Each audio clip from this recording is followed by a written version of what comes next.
ప్రముఖ కవి రచయిత అందశ్రీ కన్నుమూశారు. తెల్లవారుజామున ఒక్కసారి తన ఇంట్లో అందశ్రీ కుప్పకూలారు. దీంతో వెంటనే గుర్తించిన కుటుంబ సభ్యులు అందశ్రీని చికిత్స కోసం గాంధీ ఆసుపత్రికి తరలించారు. ఇక ఉదయం 7:25 అందశ్రీ తుది శ్వాస విడిచారని డాక్టర్లు తెలిపారు. దీనిపై మరింత సమాచారాన్ని మా ప్రతినిధి హరీష్ ఫోన్లైన్ ద్వారా అందిస్తారు. హరీష్, చెప్పండి, అసలు అందశ్రీ మృతికి గల కారణాలేంటి, అప్డేట్స్ ఏంటి? రైట్ వెనెల ప్రముఖ కవి రచయిత అందశ్రీ ఈరోజు ఉదయం తెల్లవారుజామున హైదరాబాద్ లో తన నివాసంలోని లాలాగూడ తన నివాసంలో హైదరాబాద్ లో ఆయన అస్వస్థతకు గురైన నేపథ్యంలో గాంధీ ఆసుపత్రికి సంబంధించిన కుటుంబ సభ్యులు తరలించారు. అక్కడ చికిత్స పొందుతున్న శ్వాస విడిచిన పరిస్థితి అయితే కనిపిస్తుంది. మొత్తంగా అందశ్రీకి సంబంధించి కూడా కీలక తెలంగాణ ఉద్యమం సంబంధించి కావచ్చు, తన రచనలు ద్వారా కూడా తెలంగాణ ఉద్యమంలో కీలక పాత్ర పోషించారు. అందశ్రీ ఆయన కలం నుంచి కూడా చాలా సంబంధించి కూడా రచనలు కావచ్చు, కవితలు కావచ్చు, దీని పట్ల కూడా తెలంగాణ ఉద్యమం సంబంధించి కూడా కీలక పాత్ర పోషించిన నేపథ్యం అని చెప్పొచ్చు. ఎందుకంటే అందశ్రీకి సంబంధించి కూడా తెలంగాణ ఉద్యమ పోరాటానికి సంబంధించి కూడా చరిత్రను ఆకర్షిస్తూ చరిత్రను ప్రజలకు సంబంధించి కూడా స్ఫూర్తిని రగిలించారు.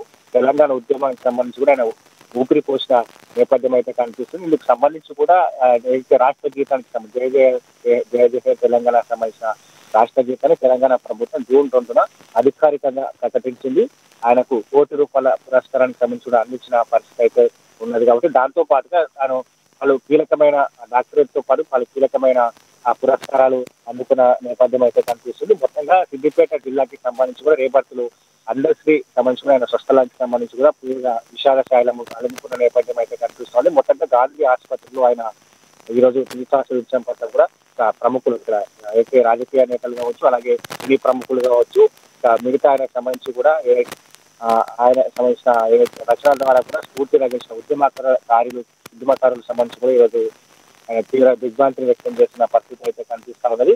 ఇక అందశ్రీ సంబంధించి ఆయన రేబర్తి సిద్దిపేట జిల్లాకు సంబంధించి కూడా నా స్వస్థలంలో కూడా తీవ్రంగా విషాద ఛాయలను కూడా ఉదయం 7:30 గంటలకు సంబంధించి కూడా అందశ్రీ ఆయన ఒకేసారిగా కుప్పకూలిపోవడంతో కుటుంబ సభ్యులు గాంధీ ఆసుపత్రికి తరలించారు. అక్కడ చికిత్స పొందుతూ ఆయన చనిపోవడం జరిగింది. ప్రధానంగా ఇప్పటి కాసేపటి క్రితమే గాంధీ ఆసుపత్రికి సంబంధించిన వైద్యులు ఆయన మరణం పట్ల కూడా ఏదైతే ఉంటని కూడా రిలీజ్ చేయడం జరిగింది. ఆయన హార్ట్ వల్లే అందశ్రీ చనిపోయినట్టుగా కూడా వైద్యులు ధృవీకరించిన పరిస్థితి అయితే కనిపిస్తుంది. హైపర్ టెన్షన్ వల్ల కూడా కొద్ది నెలల నుంచి కూడా అందశ్రీ హైపర్ టెన్షన్ నుంచి బాధపడుతున్నట్టుగా తెలుస్తుంది. ఆయన బీపీ టాబ్లెట్ వేసుకోకపోవడం వల్ల, అంటే ఒక 3 months నుంచి కూడా బీపీ టాబ్లెట్ వేసుకోకపోవడం వల్ల కూడా ఈ హార్ట్ స్ట్రోక్ రావడం జరిగింది. దీనికి సంబంధించి ఇప్పటికే వైద్యులు బులెటిన్ కూడా రిలీజ్ చేయడం జరిగింది. ఆయన బీపీ టాబ్లెట్ వేసుకోకపోవడం వల్ల కూడా ఈ హార్ట్ స్ట్రోక్ రావడం జరిగింది.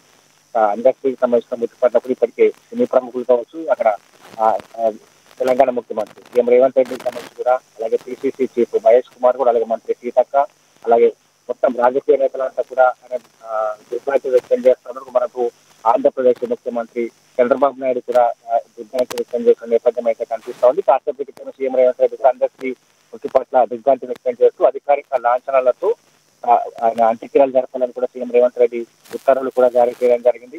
దాంతో పాటుగా మొత్తంగా ఈ రోజు అంటే అందశ్రీకి సంబంధించి కూడా ఎప్పుడైతే తెలంగాణ రాష్ట్రానికి రాష్ట్ర గీతం రాసిన తర్వాత కాంగ్రెస్ ప్రభుత్వం ఏర్పడిన తర్వాత ఏదైతే అందశ్రీకి సంబంధించి కూడా ముఖ్యంగా సీఎం రేవంత్ రెడ్డిని ప్రత్యేకంగా ఇంటర్వ్యూ చేయడం జరిగింది. ఇంటర్వ్యూ తర్వాత రాష్ట్ర గీతం రచించిన తర్వాత ఆయనకు సంబంధించి కూడా రాష్ట్ర గీతాన్ని అధికారికంగా ప్రకటించారు.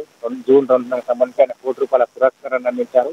వీటన్నిటిని కూడా సీఎం రేవంత్ రెడ్డి ఆయన నెమరు వేసుకుంటూ కూడా ఈ రోజు ప్రధానంగా మృతి పట్ల కూడా దిగ్భ్రాంతి వ్యక్తం చేసిన పరిస్థితి అయితే కనిపిస్తా ఉంది.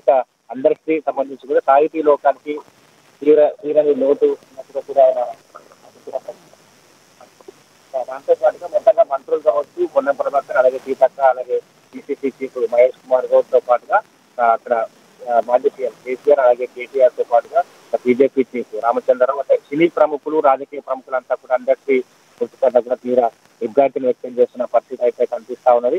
మొత్తంగా తన రచనల ద్వారా కావచ్చు, కవితల ద్వారా కావచ్చు, వాళ్ళు అంటే అందరికీ ఒక సామాన్య కుటుంబంలో పుట్టి సామాన్య గొర్రెల కాపరిగా పెరిగి తన రచనల ద్వారా కూడా స్ఫూర్తిని రగించారు. తెలంగాణ ఉద్యమానికి సంబంధించి ఊపిరిని పోశారు. తెలంగాణ ఉద్యమ సమయంలో యువతను కావచ్చు అందరినీ మేల్కొల్పే విధంగా తన రచన ద్వారా